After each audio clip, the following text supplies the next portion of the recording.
அல்லாஹ்வுடைய பள்ளி, அல்லாஹ்வுடைய வீடு. இந்த வீட்டை பராமரிக்கிறவர்களிடத்தில் தூய்மை இருக்க வேண்டும், இஹ்லாஸ் இருக்க வேண்டும். அல்லாஹ் சொல்கிறான், இன்னமா யஅமுரு மசாஜித் அல்லாஹ் மன் ஆமன பில்லாஹி வல் யௌமில் ஆகிர் வ அகாமஸ் ஸலாஹ் வ ஆத்தஸ் ஸகாத் வ லம் யக்ஷ இல்லா அல்லாஹ். பள்ளியை நிர்வகிக்க வருகிறவர் தொழ வேண்டும். தொழ வேண்டும் என்றால் அகாமஸ் ஸலாஹ், தொழுகை பேணி தொழுகிறவராக இருக்க வேண்டும். இன்றைக்கு நிறைய நிர்வாகிகள் சுபஹுக்கு வரல. இன்னா லில்லாஹி வ இன்னா இலைஹி ராஜிஊன். இவர் எப்படி அந்த ஊரில் உள்ள மக்களை தொழுகைக்கு அழைப்பார்? அவரே சுபஹு தொழாமல் தூங்கிக் கொண்டிருக்கிறார். கவலை இல்லை, பயம் இல்லை. ஒரு முஸ்லிம் என்ற வகையில் சுபஹு மிஸ் ஆகக்கூடாது. எல்லா முஸ்லிம்களுக்கும் சுபஹு மிஸ் ஆகக்கூடாது. ஆனால் சமுதாயம் சீரழிந்து கொண்டிருக்கிறது. விடிய விடிய ஃபேஸ்புக், விடிய விடிய யூடியூப், விடிய விடிய வாட்ஸ்அப், விடிய விடிய ட்விட்டர், விடிய விடிய டிவி. சுபஹு இல்லாமல் சமூகம் சீரழிந்து கொண்டிருக்கிறது. போதை வஸ்து. இந்த நேரத்தில் அல்லாஹ்வுடைய வீட்டை உயிரோட்டமாக ஆக்க வேண்டிய பள்ளிவாசல் நிர்வாகி சுபஹு தொழவில்லை என்றால் அவர் நிர்வாகியாக இருப்பதற்கு எந்த வகையில் தகுதியுடையவராக ஆகுவார் என்று அவர் மனச்சாட்சியோடு கேட்க வேண்டும். ரசூல் ஸல்லல்லாஹு அலைஹி வஸல்லம் அவர்கள், பள்ளி உன்னுடைய பதவியை காட்டுகிற ஒரு இடம் அல்ல. நம்முடைய சமூகத்தில் உள்ள பெரும்பாலான பள்ளிகளின் நிலைமை இன்று இப்படித்தான் இருக்கிறது. போய் பாருங்கள், நிர்வாக சண்டை, வக்ஃப் போர்ட்ல போய் கேளுங்க, கலாச்சார திணைக்களத்தில் போய் கேளுங்கள், எத்தனை கேசஸ்.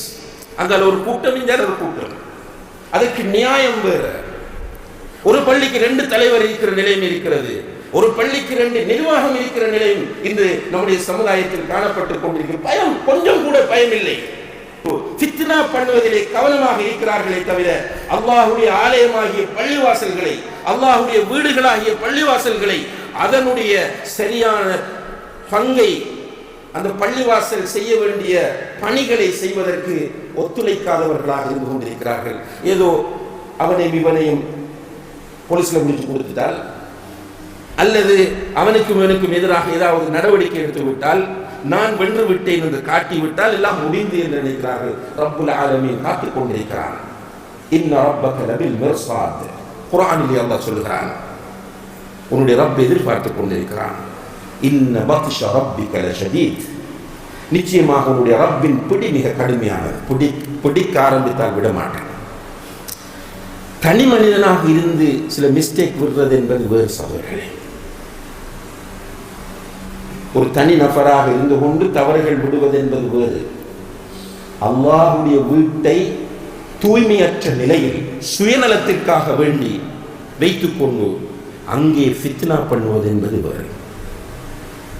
இப்போ நம்ம ஹிஜ்ரத்தை பற்றி பேசுகிறோம் என்று சொன்னால், மஸ்ஜிது குபாவை பற்றி பேசுகிறோம் என்றால், மஸ்ஜிது நபவியை பற்றி பேசுகிறோம் என்றால், இந்த நேரத்தில் நம்முடைய மஸ்ஜிதுகள் செய்ய வேண்டிய பணிகள் பற்றி நிர்வாகிகள் அல்லாஹ்வுக்கு பயந்து யோசிக்க வேண்டும்.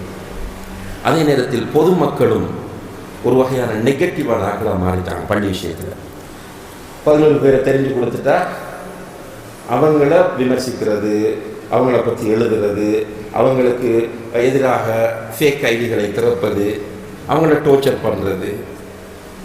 என்ன செய்ய வேண்டும்? அவர்கள் சம்பளத்திற்கு வேலை செய்வதில்லை. பள்ளிவாசல் நிர்வாகிகள் சம்பளம், யாருக்கும் சம்பளம் கிடையாது. சில பள்ளிகளுக்கு தான் நிறைய சொத்து, பல பள்ளிகளுக்கு ஒன்றும் இல்லை. படுற கஷ்டம், முஅத்தினுக்கு சம்பளம் கொடுக்கறதுக்கு, இமாமுக்கு சம்பளம் கொடுக்கறதுக்கு, கரண்ட் பில் கட்டுறதுக்கு, தண்ணி பில் கட்டுறதுக்கு அவங்க படக்கூடிய பாடிக்கு அது பெரிய கஷ்டம். அதுக்குள்ள இவங்களோட கதை வேற. இப்போ வருவாங்க, ஒரு பல்ப் வேலை செய்யல, நீ ஒரு பல்பை வாங்கி வந்து போடலாமே யாருக்கும் தெரியாமல், அல்லது அந்த பல்பை கொண்டு அந்த நிர்வாகிட்ட கொடுத்து இதை போட்டுடுங்கன்னு சொல்லலாமே. ஒட்டுதலுக்கு அந்த மூளை வராது. பள்ளிக்கு வர மண் கிடக்கு, பிள்ளைகள் வந்திருக்கு, குவா மதரசாக்கு மண்ணோட உள்ளுக்கு நுழைஞ்சிருக்கு. வந்தோன்னு முஅத்தினை கத்துறது, என்னமோ ஒரு 50,000 ரூபாய் சம்பளம் கொடுக்குற மாதிரி. நீ தும்பு கட்ட எடுத்து கூட்டுட, பாத்ரூமுக்கு போய் பார்க்கறது, டாய்லெட் பாத்ரூம் வந்து நீட்டா இல்லைன்னா வந்து என்ன நிர்வாகம் செய்கிறாங்க எந்த அவடத்த ஒரு சத்தம். அதுக்கு இப்போ ஃபேஸ்புக்கில் ஒரு எழுத்து, அதுக்கு வலுவூட்டுறதை கொஞ்சம் பேர் காத்துட்டே இருப்பாங்க எப்போவுமே மனநோயாளிகள். ஏன் நீங்கள் ஒரு 5 வாலிபர்கள் சேர்ந்து 5 பேர் சேர்ந்து ஒவ்வொரு வெள்ளிக்கிழமையும் அந்த பாத்ரூமை கழிட்டு போனால் என்ன? அப்போ 2 கைகளும் சேர்ந்தால் தான் சத்தம் வரும்னாரு. நிர்வாகிகளும் அவர்களுடைய ரோலை சரியாக செய்ய வேண்டும், மஹல்லாவாசிகளும் அவர்களுடைய பங்களிப்புகளை சரியாக செய்ய வேண்டும். இப்படி ஒவ்வொரு பள்ளியும் திட்டமிடுமாக இருந்தால் நிச்சயமாக நம்முடைய சமுதாயத்தை அல்லாஹ்வுடைய உதவியை கொண்டு முன்னேற்றலாம்.